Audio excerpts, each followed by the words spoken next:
Everybody, welcome again to another episode of Disability Landscape. I'm your host, Charlie Brose. Again with me today is Paul Pringhofer. Yes. Paul, what's happening new in your world? Oh, a big thing in my new world. In about 8 days, I turn 70. Ooh, good. Then we have to reinvent the wheel, right? Oh, gosh. Yes. So, Paul, we have a couple of young ladies with us today from the Multiple Sclerosis Society People of Color Support Group. Yes, sir. Just want to make sure I got that right. You That's got a it lot right. of words. Yeah. We have with us Linda Gill and Gill Dean. I want to thank you ladies for coming in today, Thank you because for it sounds having like us. you had quite a trek to get here. Yes. But we appreciate it. Yes. We had a chance encounter a couple of weeks ago with me and your group, and I just love what was happening, because you were having a picnic just to be celebrating the end of summer, I believe, right? Mm-hmm. And, you know, kind of in chatting with you, you guys do other events throughout the year for your group to keep everybody happy. Yes. And, you know, and I believe the social aspect of it is phenomenal, because it does keep people involved in a group that, you know, of people who have similar issues as themselves. Absolutely. Yeah. Mm-hmm. So, what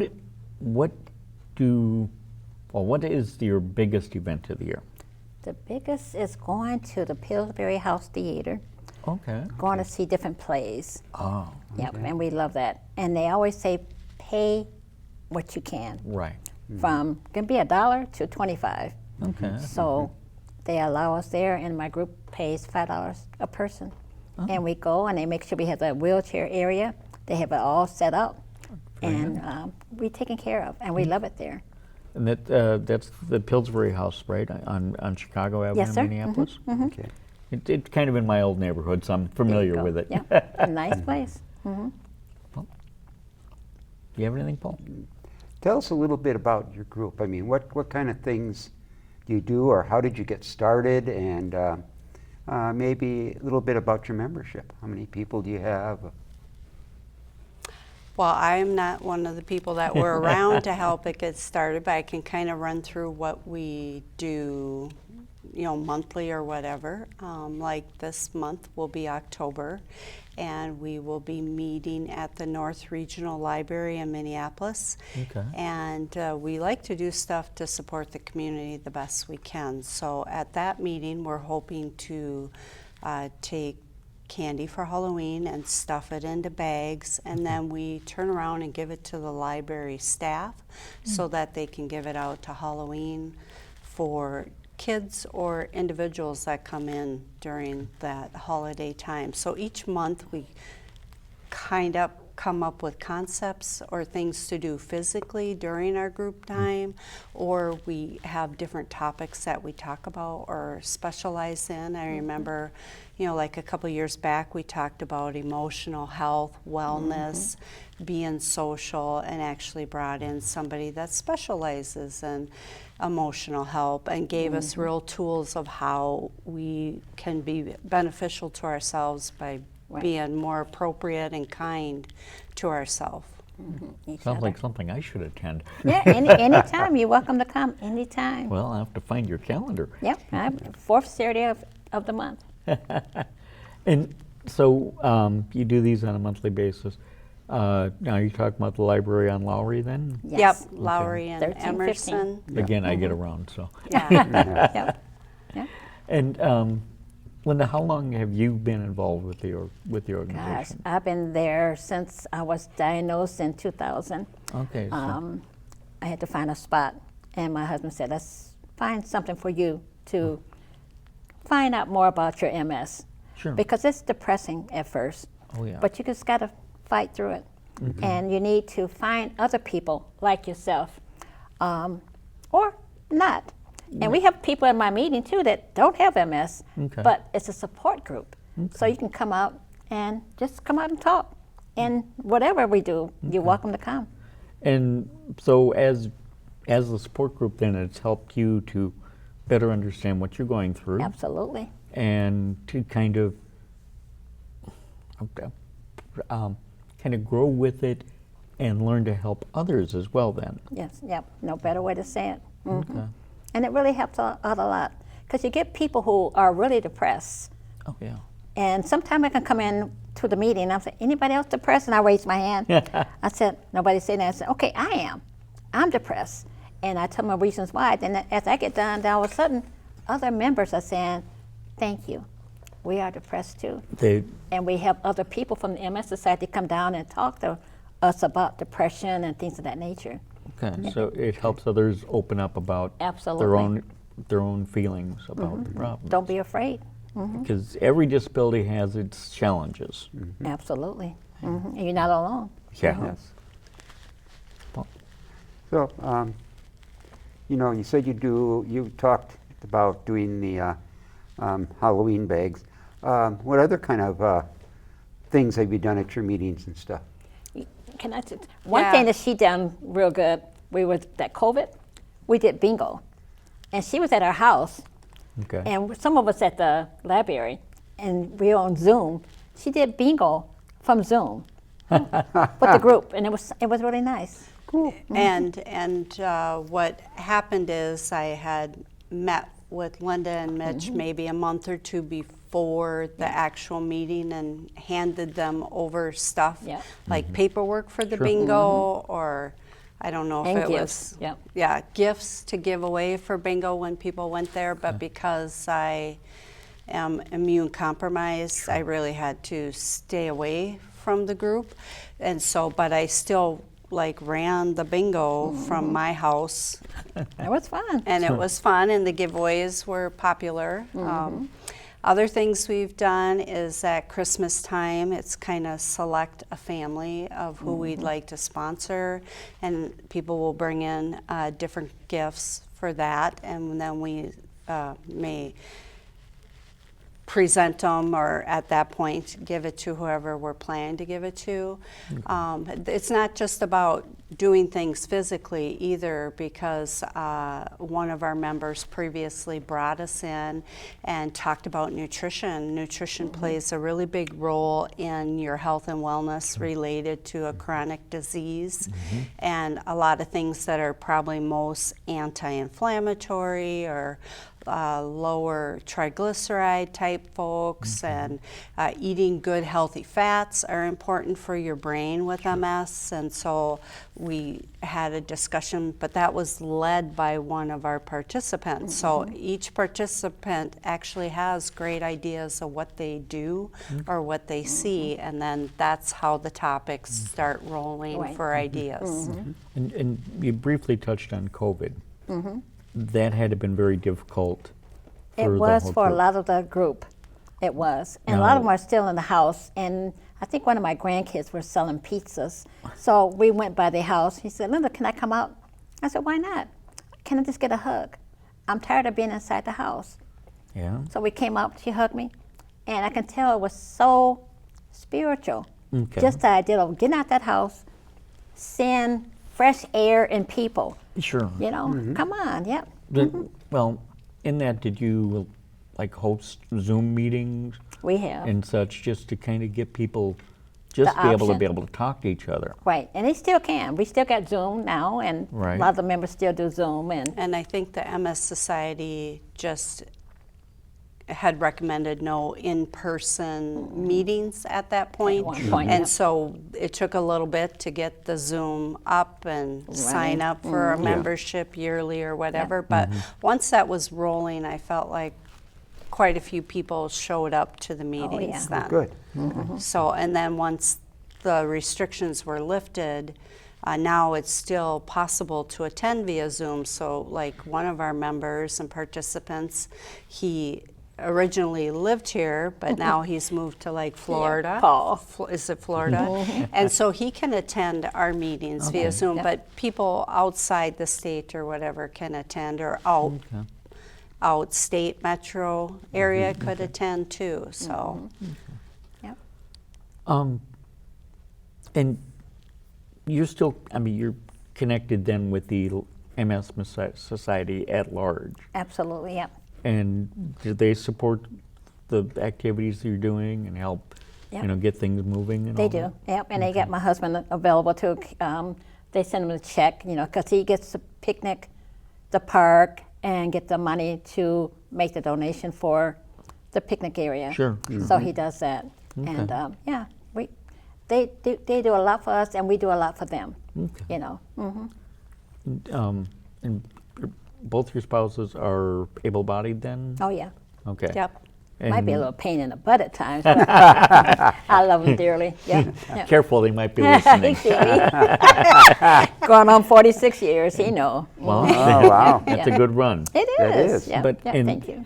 So, when you know you're diagnosed with MS, what kind of adjustment was it there for them with you? You know, was the support there?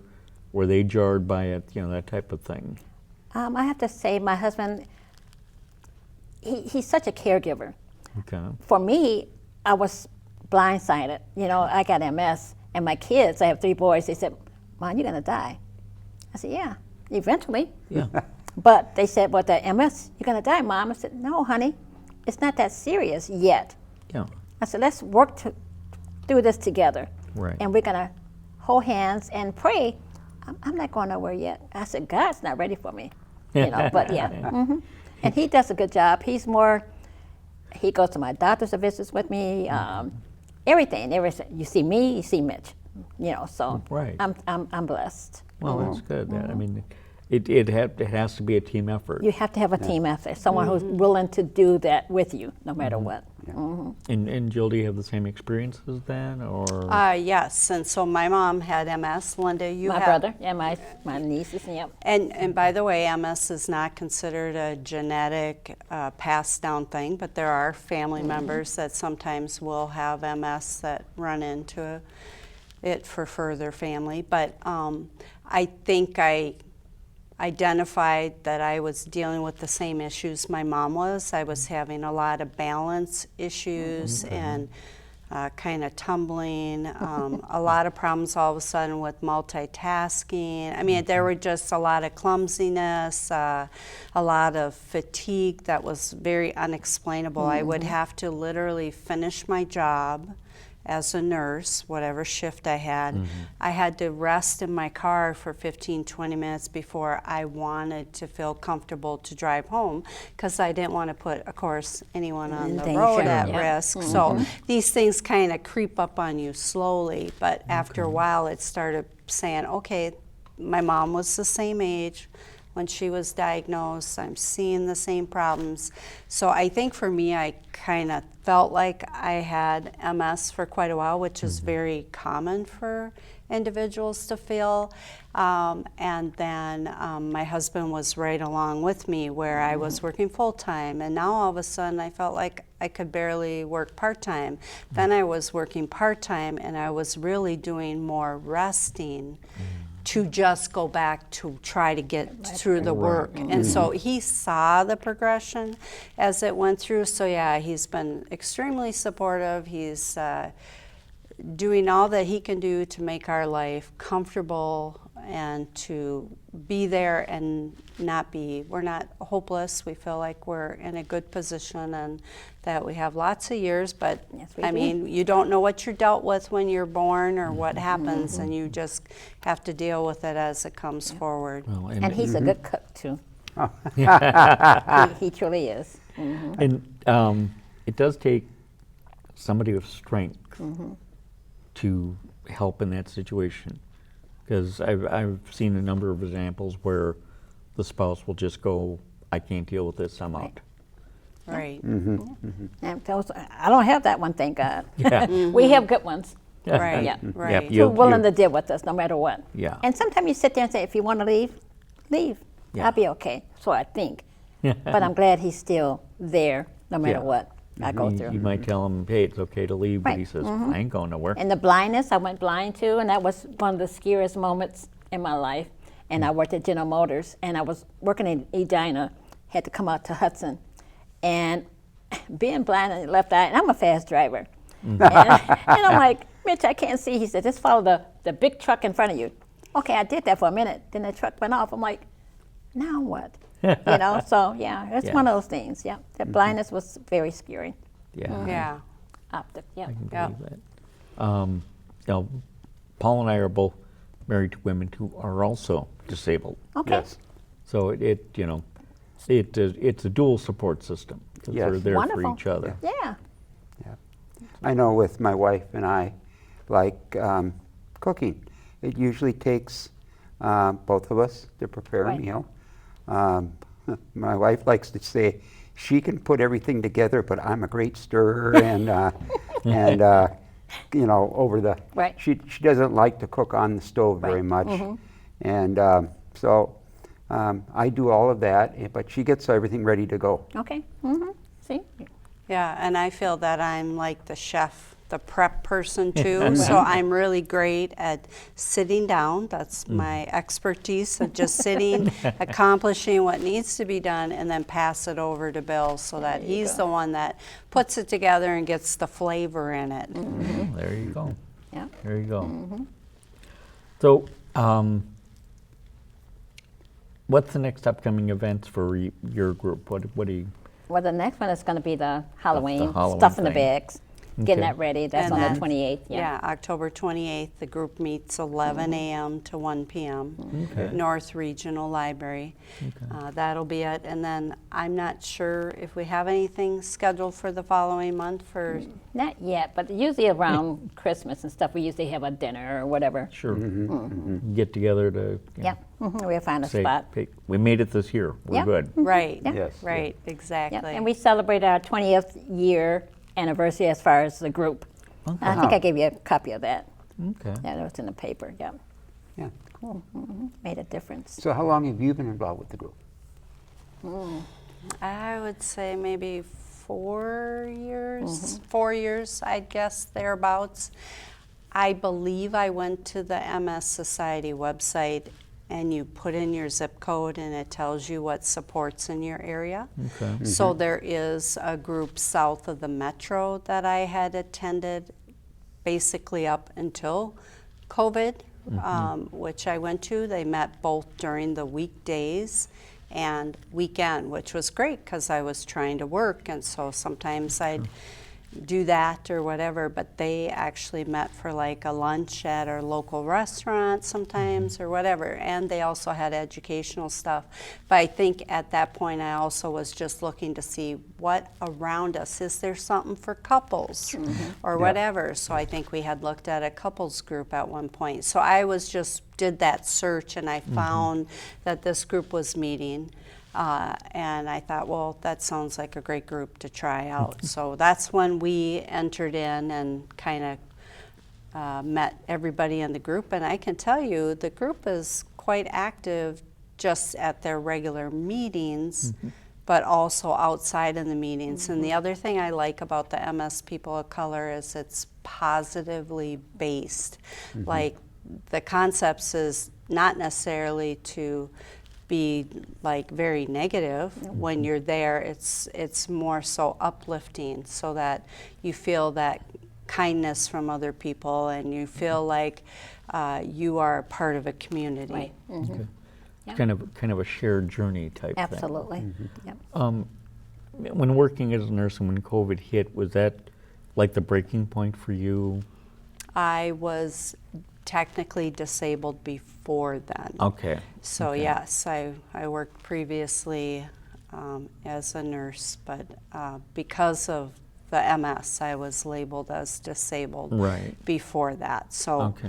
COVID per se, because I'm immune compromised, Right. I ended up with COVID. Sorry, touching that. And my husband ended up with COVID. We actually ended up in the ICU. I was in the Scary. ICU for 2 weeks.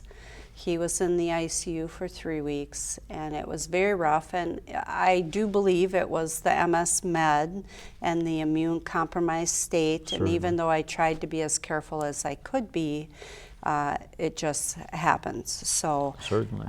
but I had plenty of time to think about, would I take this drug again?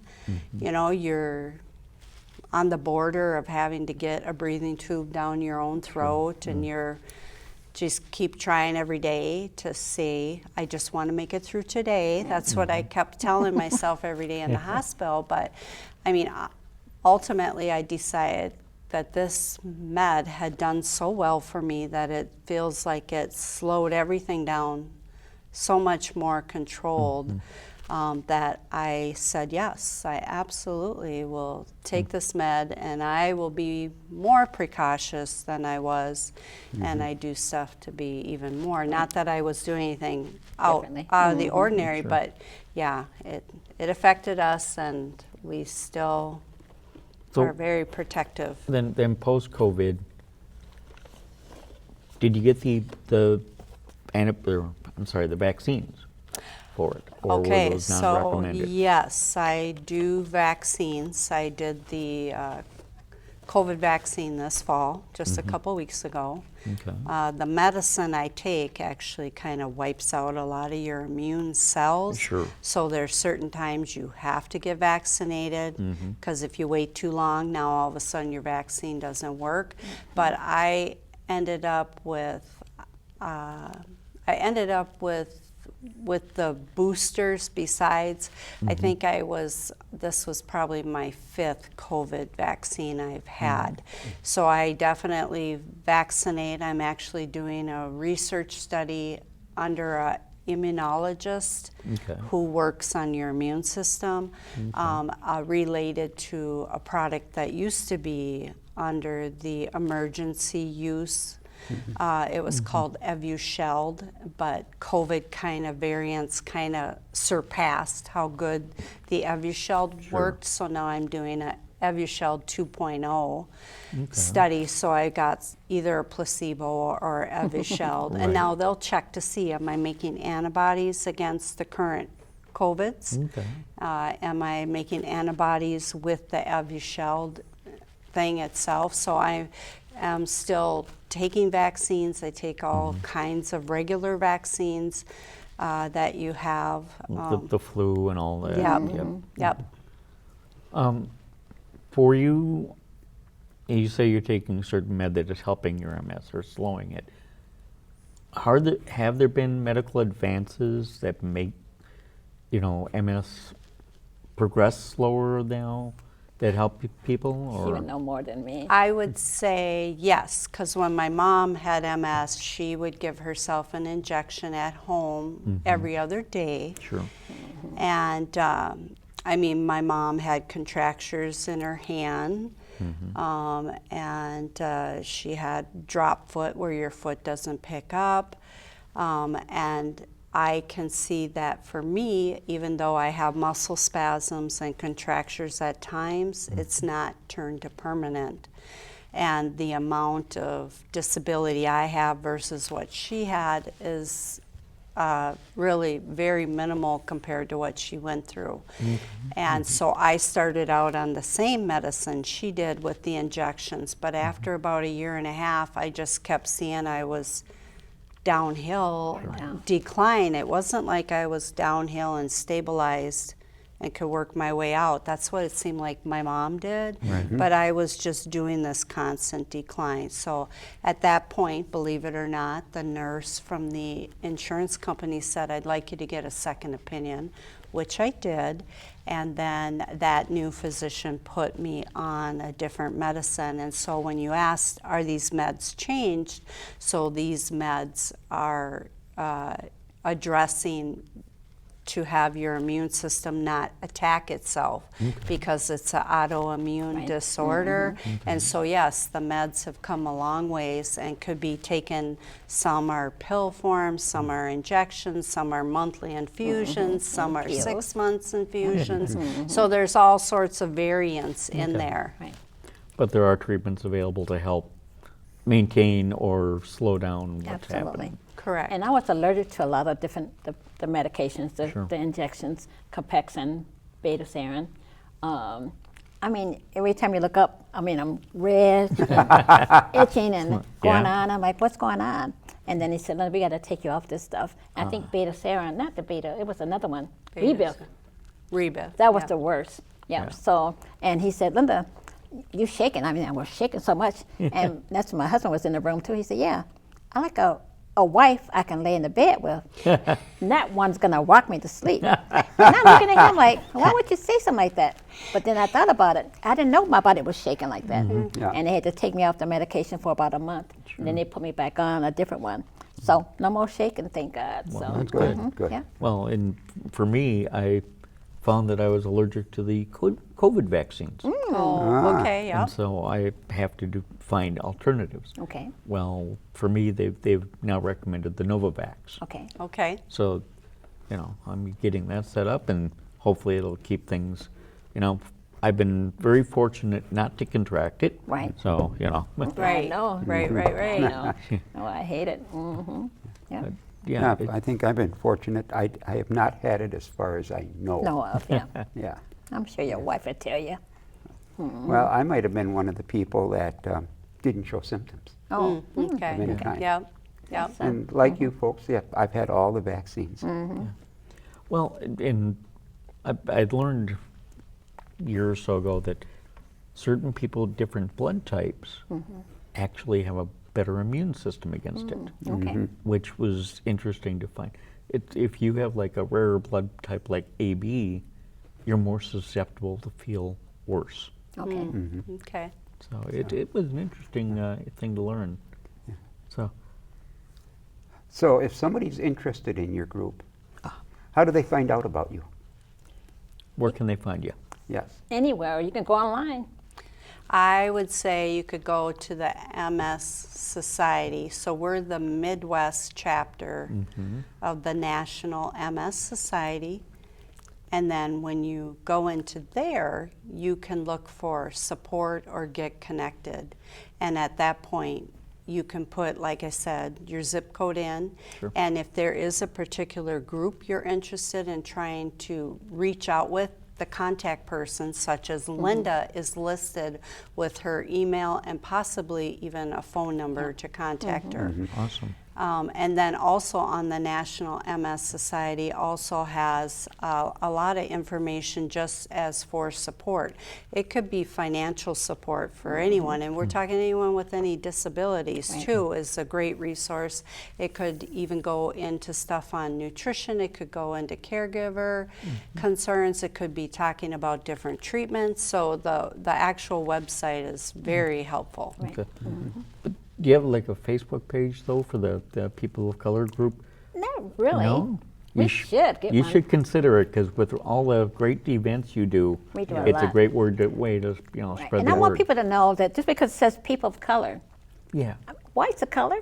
yeah. And Yeah. we had a lady in my group, her name was Mary, and a signer was Aileen. She used to sign for her. Okay. And Mary contacted me and said, Linda, I want to be a part of your group. I said, why come you can't? Linda, I'm white. I said, isn't white not a color? And she said, okay. I said, I want to see the fourth Yeah, you're not Saturday of the month. translucent, so There you go. yeah. Yep.